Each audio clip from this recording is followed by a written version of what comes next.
देखिए 7 second report में सबसे पहले शुरुआत करते हैं प्रधानमंत्री नरेंद्र मोदी के वाराणसी दौरे से। आज उनका दौरा है और ऐसे में काशी वासियों के लिए ढेर सारी परियोजनाओं का पिटारा खुलने वाला है। कुल 23 ऐसी योजनाएं हैं जिनका लोकार्पण या तो शिलान्यास होना है, लेकिन इसके अलावा लोगों का ध्यान खींच रहे हैं वहां लगे बैनर पोस्टर, खासकर एक खास तरीके का पोस्टर। एक हाथ में झाड़ू, दूसरे हाथ में राम मंदिर, तीसरे हाथ में जनधन योजना और इसी तरह 10 अलग अलग हाथों में पीएम मोदी की 10 उपलब्धियों वाला ये पोस्टर चर्चा का विषय बना हुआ है। पीएम आज बनारस आ रहे हैं, लिहाजा ऐसे पोस्टर बैनरों से पूरा शहर पटा हुआ है। तैयारी पूरी हो चुकी है, अब इंतजार है तो बस प्रधानमंत्री नरेंद्र मोदी का। प्रधानमंत्री जी के 10 हाथों वाला बैनर लगा करके उनकी योजनाओं को और उनकी क्षमता को प्रदर्शित करने का काम किया।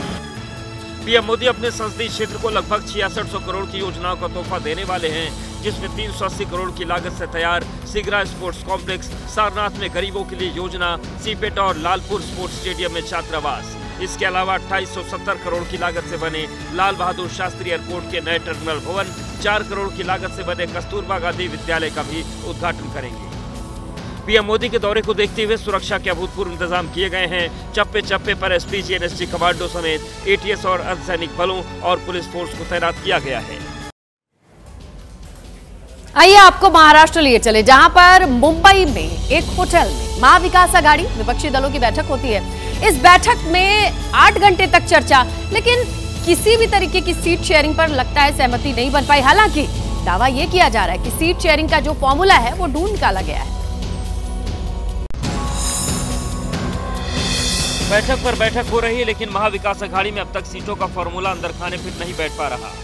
हालांकि सूत्रों से मिली जानकारी के मुताबिक एमवीए में 288 में 260 सीट पर सहमति बन गई है, लेकिन बची हुई 28 सीटों पर पेच फंस गया है।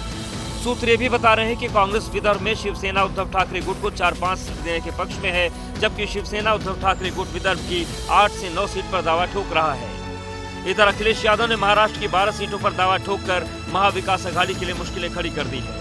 एमपीए में समाजवादी पार्टी ने 12 सीटें मांगी हैं, 2 विधायक हमारे हैं और हम वो लोग हैं जो कभी कभी कम सीटों पे भी संतुष्ट हो जाते हैं, कम से कम सम्मान की तरह। इधर अगर बात महायुति यानी कि एनडीए की करें तो सीटों का फॉर्मूला लगभग तय हो गया है। कुल 288 सीटों में से बीजेपी 150 प्लस, शिवसेना शिंदे गुट 70 प्लस और एनसीपी अजित गुट 60 प्लस सीटों पर चुनाव लड़ेगा।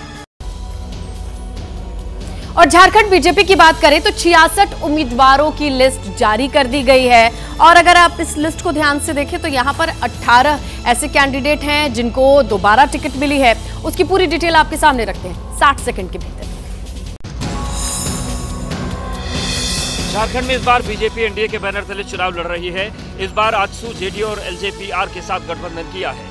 समझौते के तहत कुल 81 सीट में से बीजेपी 68, आजसू 10, जेडीयू 2 और चिराग पासवान की पार्टी एलजेपी-आर 1 सीट पर चुनाव लड़ रही है। बीजेपी ने टिकट बंटवारे में सभी समीकरण साधने की कोशिश की है। बीजेपी 2019 में 25 सीट जीती थी, जिनमें से 18 मौजूदा विधायकों को टिकट दिया गया है, 2 विधायकों की सीट बदली गई है, 11 महिला उम्मीदवारों को टिकट दिया गया है। 2019 के बाद सियासी समीकरण काफी बदला, कई नेताओं ने दल बदल किया। बीजेपी में शामिल बाहरी उम्मीदवारों को टिकट मिला है। जेवीएम से आए बाबूलाल मरांडी, जेएमएम के चंपई सोरेन, लोबिन हेब्रम, सीता सोरेन को टिकट दिया है। तो निर्दलीय विधायक अमित कुमार यादव और कांग्रेस से आई गीता कोड़ा को एनसीपी से आए कमलेश कुमार को टिकट दिया गया। बीजेपी की लिस्ट में परिवारवाद की भी झलक दिख रही है। चंपाई सोरेन के बेटे बाबूलाल सोरेन, पूर्व सीएम अर्जुन मुंडा की पत्नी मीरा मुंडा और पूर्व सीएम रघुवर दास की बहू पूर्णिमा दास साहू को टिकट दिया गया है। और देखिए केरल के वायनाड में उपचुनाव होना है और यहां पर प्रियंका गांधी के सामने बीजेपी की ओर से नव्या हरिदास ताल ठोक रही हैं। रही बात प्रियंका गांधी के नॉमिनेशन की तो 23 तारीख को होना है, जहां पर राहुल गांधी भी मौजूद रहेंगे। कांग्रेस से प्रियंका गांधी वाड्रा, बीजेपी से नव्या हरिदास और एलडी सत्ताधारी एलडीएफ से वरिष्ठ नेता सत्यन मोकेरी, ये वो 3 नाम हैं जो वायनाड के रण में एक दूसरे को सीधे चुनौती देने वाले हैं। मंगलवार को चुनाव आयोग ने वायनाड में उपचुनाव की तारीख का भी ऐलान किया था, जिस पर लगभग सभी पार्टियों ने अब उम्मीदवारों के नाम का ऐलान कर दिया है। बीजेपी ने प्रियंका गांधी वाड्रा के सामने नव्या हरिदास को मैदान में उतारा है।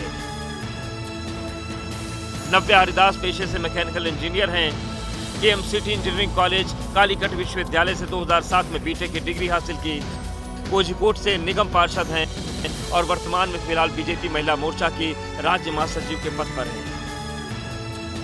वायनाड लोकसभा सीट पर इस बार चुनाव त्रिकोणीय माना जा रहा है, क्योंकि प्रियंका गांधी कांग्रेस के लिए एक महत्वपूर्ण चेहरा हैं, जबकि नव्या हरिदास बीजेपी के लिए एक युवा और जोशीला विकल्प मानी जा रही हैं। बहरहाल मतदान 13 नवंबर को होगा, जबकि नतीजे 23 नवंबर को घोषित किए जाएंगे।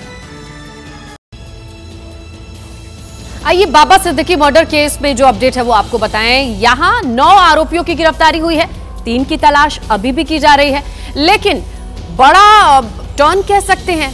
बाबा सिद्दीकी के बेटे जिसान ने एक पोस्ट शेयर किया और उस पोस्ट ने अब हर किसी को अट्रैक्ट किया है। क्या है इस पोस्ट में, देखिए आप। बुज़दिल जलाए करते हैं अक्सर दिलेर को, धोखे से मार देते हैं गीदड़ भी शेर को। अपने पिता बाबा सिद्दीकी की हत्या के बाद जिशान सिद्दीकी का यह ट्वीट मन के अंदर उमड़ रही भावनाओं का ज्वार है, जिसे जिशान ने सोशल मीडिया प्लेटफॉर्म एक्स पर पोस्ट किया है। इधर बाबा सिद्दीकी केस में पुलिस की टीम लगातार गिरफ्तारियां कर रही है। अब तक पुलिस 9 आरोपियों को गिरफ्तार कर चुकी है, जबकि 3 आरोपी अभी भी पुलिस की गिरफ्त से दूर हैं। इधर एबीपी न्यूज को दिए इंटरव्यू में अभिनेता सलमान खान के पिता सलीम खान ने साफ साफ कह दिया कि वो किसी भी सूरत में माफी नहीं मांगेंगे, जिस पर एक बार फिर बिश्नोई समाज नाराज हो गया है। बिश्नोई समाज ये चाहता है कि जो उसने गलती की है, उस गलती की उसको माफी मांगनी चाहिए।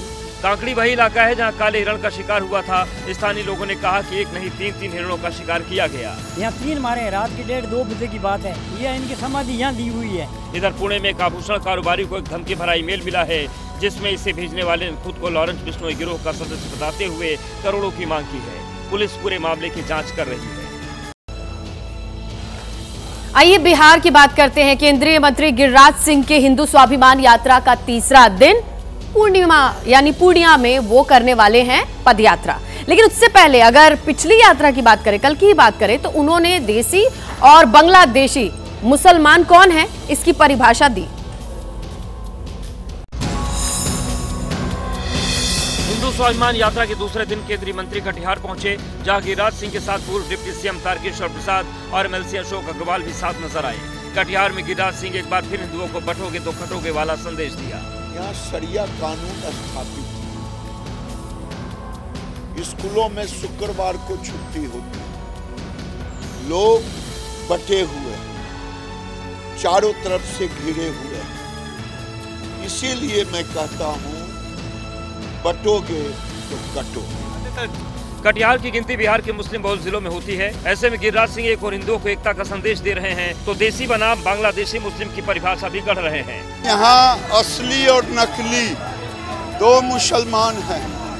एक असली हैं देसी, जो 71 के पहले वाले हैं, और 71 के बाद वालों की भीड़ आई है।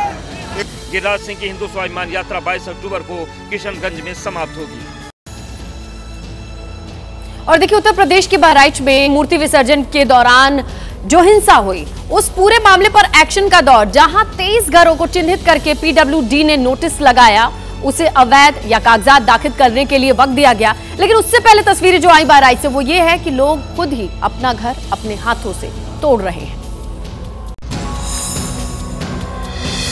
बहराइच के महाराजगंज में तस्वीर आम है। लोग खुद अपना घर तोड़ रहे हैं, दुकानें खाली हो रही हैं, सामान दूसरी जगह पहुंचाया जा रहा है। 23 घरों पर PWD का नोटिस चस्पा होने के बाद इलाके में हड़कंप है। लोग खुद ही अपना मकान दुकान खाली कर रहे हैं। तो ये पहले जो PWD वाले का था तो यहाँ से निशान लग के गया था।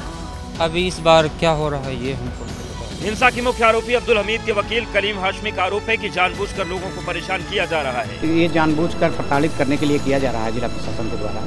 माननीय सर्वोच्च न्यायालय में इस मामला पेंडिंग होते हुए उस भवन को तोड़ना चाहते हैं, गैरकानूनी काम करना चाहते हैं। ऐसा नहीं है कि सिर्फ एक धर्म विशेष के लोगों के घर पर नोटिस चस्पा किया गया। PWD की कार्रवाई की जद में कई हिंदू परिवार भी हैं। पिताजी ने जो खेत था तब ये घर बनाए थे। आज जो है अब बता रहे हैं 60 फीट तोड़ा जाएगा। इसके पहले जब रोड मानक लिए थे तो 30 फीट लिए थे, तो हमारा मानक से बाहर पड़ रहा था, कोई निशान भी नहीं लगा। अब इधर पश्चिम में कुल विवादित हो रही है। हम भी तो हिंदू हैं, हमारी कौन गलती है।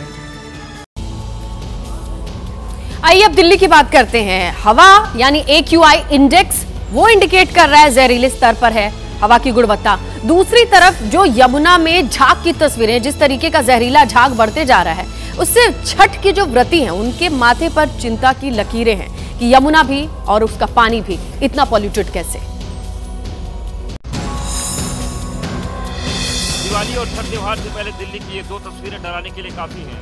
जहां देखो वहां दूर दूर तक यमुना में झाग की मोटी चादर है और नीचे काला पानी जो दिनों दिन जहर बनता जा रहा है। नवंबर आने वाला है। दिल्ली के कई इलाकों में हर साल की तरह इस बार भी AQI 400 के पार चला गया है, जबकि सबसे ज्यादा प्रदूषित इलाकों में हर साल की तरह इस बार भी आनंद विहार, बुराड़ी, द्वारका, जागीरपुरी, मुंडका, नरेला और रोहिणी जैसे इलाके हैं। दिल्ली वासियों को गर्मी से राहत मिली है, वहीं दूसरी तरफ लगातार बढ़ता प्रदूषण दिल्ली वासियों के लिए खतरा पैदा कर रहा है। मैं आपको सुबह तस्वीरें दिखा रही हूँ, तो जरा मेरे सामने इंडिया गेट की तस्वीरें देखिए। आपको एक हल्की धुंध की जो चादर है वो आसमान में नजर आएगी और दरअसल ये कोहरा नहीं बल्कि ये प्रदूषण का एक लेयर है जो साफ साफ देखा जा सकता है। दिल्ली में पटाखों की खरीद और बिक्री पर रोक लगी है, लेकिन उसके बावजूद दिल्ली का ये फसाना हर साल का है। पड़ोसी राज्यों में पराली जलाने पर रोक है, बावजूद उसके खुलेआम पराली जलाई जा रही है, जिससे दिल्ली की हवा दमघोंटू बन गई है।